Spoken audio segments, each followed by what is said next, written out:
কে বলছে? আচ্ছা শুনুন শুনুন, এদিকে শুনুন।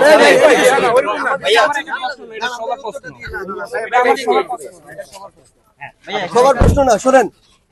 আপনারা যারা মিডিয়া কর্মী, আমি আপনাদেরকে একটা জিনিস বলি, আপনারা কখনো মিডিয়া মানে পক্ষের হয়ে কথা বলবেন না, ব্যক্তির হয়ে না, দলের হয়ে না, গোষ্ঠীর হয়ে না। পেশাদারিত্ব বজায় রাখবেন।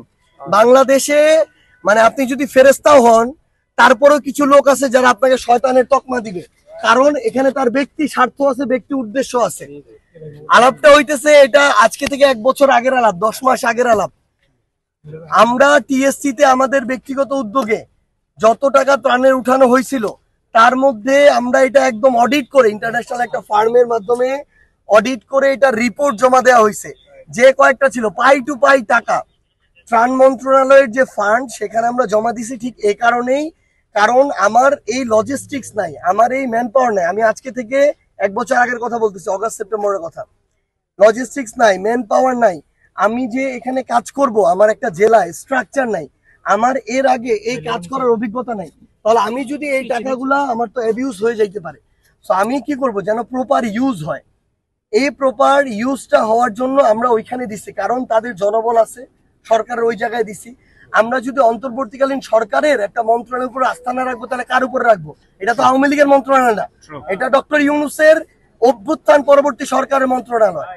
আমরা সেখানে দিছি যেন এটার প্রপার ইউজ হয়। তার জনবল আছে, তার অফিস আছে, তার ইনফ্রাস্ট্রাকচার আছে, তার চেইন অফ কমান্ড আছে।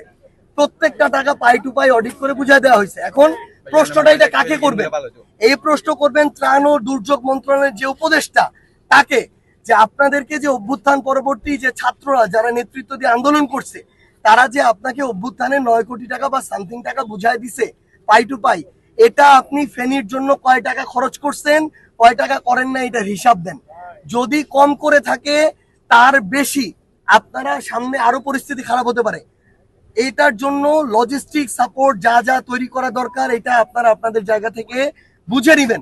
আমরা আপনাদেরকে অনুরোধ করবো, আপনারা যারা ফেনীর মিডিয়া ভাই আছেন, সচেতন নাগরিক সমাজ আছেন, আপনারা ত্রাণ মন্ত্রণালয়ের উপদেষ্টার কাছে এটা যাবেন। আমরা অলরেডি আমাদের ফেনীর যারা কেন্দ্রীয়, বিশেষ করে ফেনীর যারা কেন্দ্রীয় কমিটির আছে, তাদেরকে এই দায়িত্ব দিছি।